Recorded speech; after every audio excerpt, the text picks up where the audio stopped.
Han menutup pintu mobil setelah Saga masuk. Lalu dia pun masuk dan duduk di belakang kemudi, melanjutkan kendaraan dengan kecepatan sedang, membelah keramaian malam kota.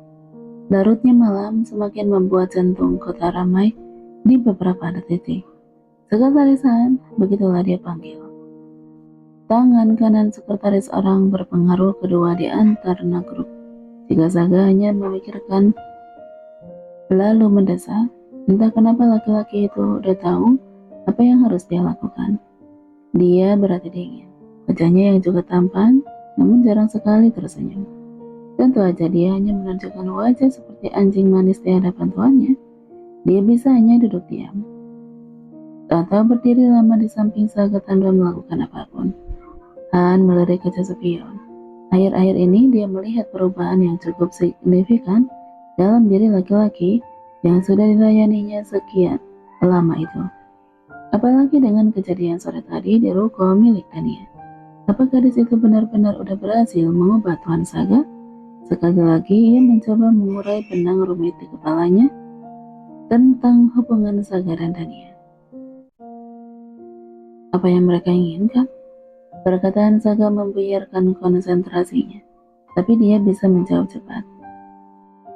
Proyek pencahayaan danau hijau. Mereka tahu kan? Aku tidak akan memaafkan sekecil pun kesalahan yang mereka buat nanti. Suara Saga. Ya Tuan. Saga mendesah lagi. Kenapa dia laki-laki susah sekali keluar dari lubang ini? Dia ingin menghancurkan danau hijau tanpa sisa, menimbunnya dan menjadikannya tanah yang rata. Tapi saat ia udah memberi Han perintah, dia terdiam. Han pun sepertinya sangat tahu dirinya, karena dia tidak melakukan apa yang Saga perintahkan. Hingga akhirnya Saga malah membuat danau hijau seperti sekarang. Saya akan memastikan danau hijau menjadi seperti yang Anda inginkan, Tuan Muda. Han memasuki area parkir. Para penjaga udah mengenali mobil siapa yang datang. Mereka bergegas mendekat, menundukkan kepala hormat saat Saga keluar dari kendaraan. Han tahu sebenarnya Saga tidak terlalu suka tempat ini. Hanya ada alkohol yang bahkan tidak ia sentuh. Bau parfum wanita yang menyengat. Wanita yang duduk di sampingnya yang bahkan tidak diizinkan untuk menyentuhnya. Tapi di tempat inilah biasanya kesepakatan bisnis berlangsung. Han membukakan pintu dan dia berjalan di belakang tuannya. Saat melihat Saga, otomatis semua orang yang ada di ruangan bangun. Tidak ada suara kecuali langkah kaki yang terdengar. Han memperhatikan kedua orang yang udah tergopoh menyambut. Wajah mereka terlihat pucat karena tidak tahu apa yang akan terjadi di ruangan ini. Apakah mereka berhasil meyakinkan Tuan Saga atau pulang hanya dengan membawa kehinaan? Selamat malam Tuan Saga. Mereka mengucapkan salam sambil menundukkan kepala. Terjadi pembicaraan basa-basi yang isinya hanya menjilat tuannya. Han duduk menatap mereka tanpa bergeming sedikit pun. Lalu masuklah dua orang wanita cantik membawakan minuman soda. Ya, itu yang diminum Saga. Selamat malam Tuan, sapa mereka dengan manis. Han menolak ketika salah satu wanita akan duduk di sampingnya. Duduklah di samping Tuan Saga, ucapnya dingin. Gadis itu sudah menciut, lalu duduk di samping kanan Saga, sementara Han duduk di kursi sebelah kiri Saga. Dua laki-laki dari perusahaan Light and Design ditemani oleh seorang wanita masing-masing. Hanya Han yang sendirian, duduk diam tanpa ekspresi, hanya mengamati yang terjadi di sekitar. Tuan Saga, karena Anda, danau hijau akan terlihat jauh semakin indah. Menjilat satu, sekarang udah bisa terlihat. Perkataan selanjutnya, hanya tender pencahayaan malam saja yang belum diputuskan. Apakah Anda bersedia memberi kami kesempatan?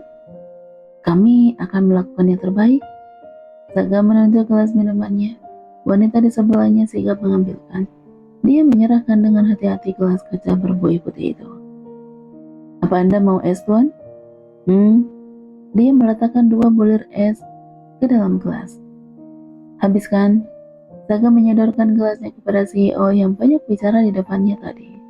Laki-laki itu gelagapan lalu menerima gelas itu dengan kedua tangannya.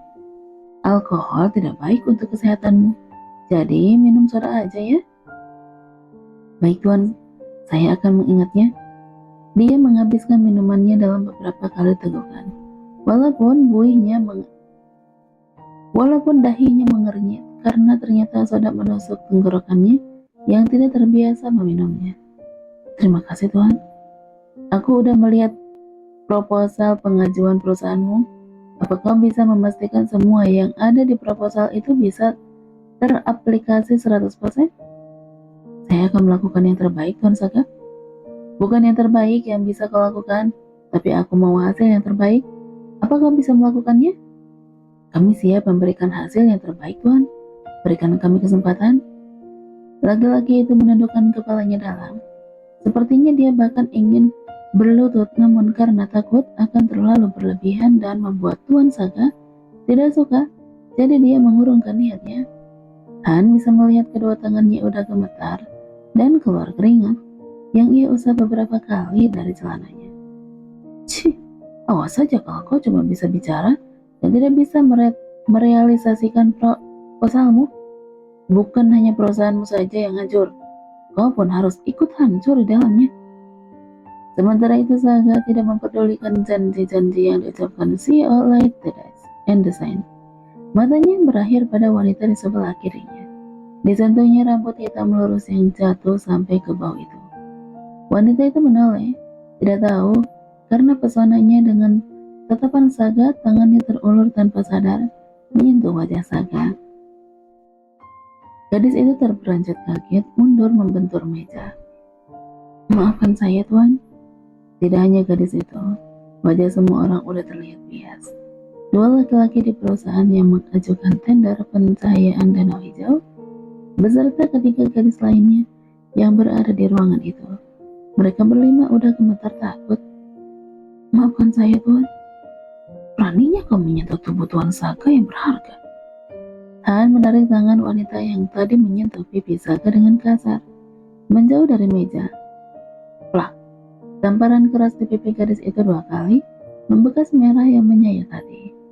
Bukankah udah aku peringatkan berkali-kali, berhati-hati dengan tubuhmu? Tuan Saka tidak suka disentuh. Gadis itu bersimpuh, berlutut, memohon. Maafkan saya, Tuan, maafkan saya. Ketegangan di antara semua orang. Mereka tahu gadis itu udah melakukan kesalahan yang fatal. Rumor yang mengatakan Saka sama sekali tidak suka bersentuhan dengan orang lain sedang menyebar di kalangan petinggi perusahaan.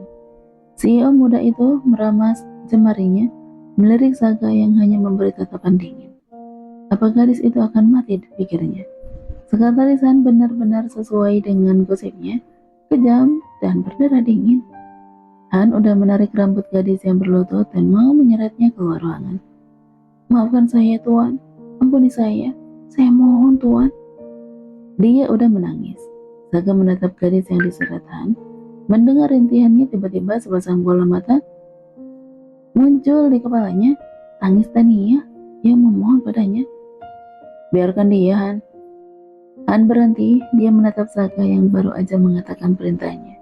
Tadinya dia berpikir dia udah salah dengar, tapi saat melihat mata Saka, dia melepaskan rambut gadis itu. Maafkan saya, Tuan, karena udah membuat keributan. Dia menundukkan kepalanya. Apa aku baru aja melihat tatapan lembut Tuan Saka pada gadis ini? Bawa dia kemari. Han menarik lengan gadis yang masih merintih itu. Sakit. Takut semua bercampur di dalamnya. Tubuhnya gemetar. Han mendorong tubuhnya sampai berlutut di dekat meja. Kenapa kau membuatnya menangis? Duduklah di sini. Saka menepuk kursi kosong di sebelah kirinya, tempat gadis itu tadi duduk. Semua orang yang ada di dalam ruangan itu semakin gemetar, menciut takut, berpikir apa Saka ingin menghukum gadis itu dengan tangannya sendiri. Mereka saling pandang, mengisyaratkan mereka ingin kabur dari tempat itu sekarang juga. Tapi jangankan beranjak untuk menarik napas saja mereka lakukan tanpa bersuara. Cih, Han melirik mereka dengan dingin. Tuan Saka memandang wajah wanita di sampingnya. Masih bersisa air mata di pelupuk mata gadis itu. Maafkan saya, Tuan. Lirihnya masih terdengar dari bibir mungilnya.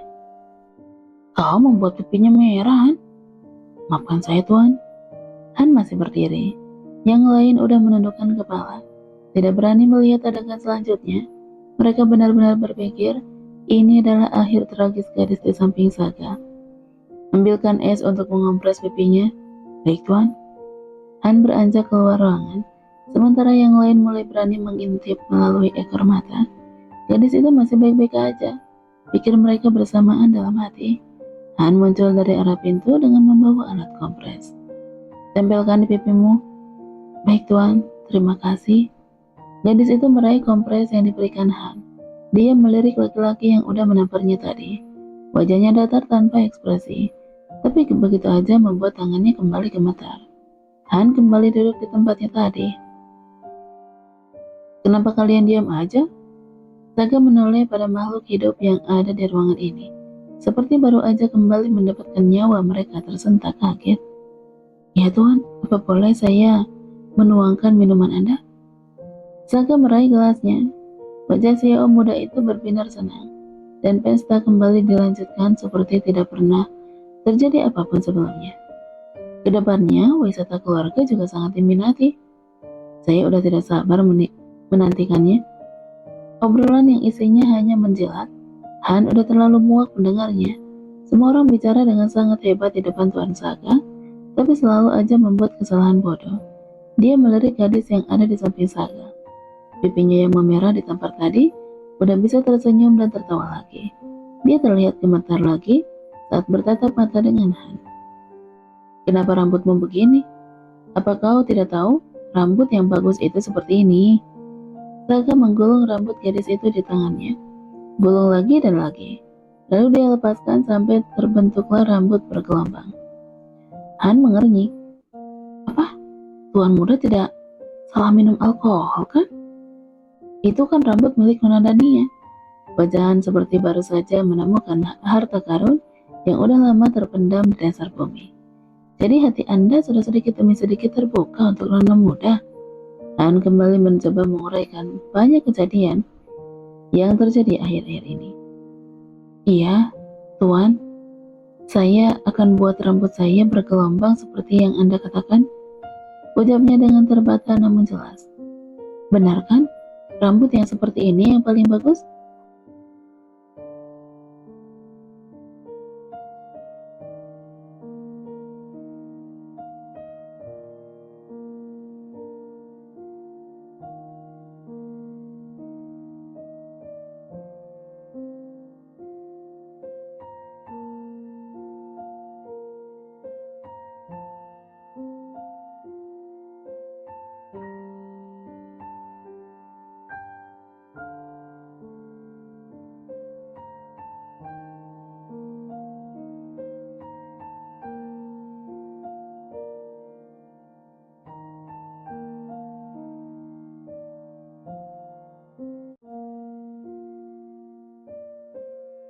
Tubuh gadis itu gemetar lagi saat tangan Saga menyentuh rambutnya sekali lagi.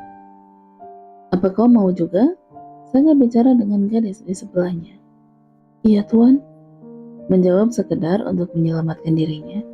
Han, berikan mereka uang untuk merubah rambut mereka. Saga menatap para wanita yang ada dalam ruangan. Baik Tuan muda. Saga bangun dari duduk, yang lainnya juga langsung ikut bangun. Lanjutkan pesta kalian. Hubungi Han untuk kontrak selanjutnya. Baik Tuan, terima kasih. Terima kasih atas kebaikan Anda. CEO dan orang di sampingnya langsung menundukkan kepalanya dan mengucapkan terima kasih berulang-ulang. Malam itu entah kenapa, Han merasa kalau Saga benar-benar udah kembali seperti 2 tahun yang lalu.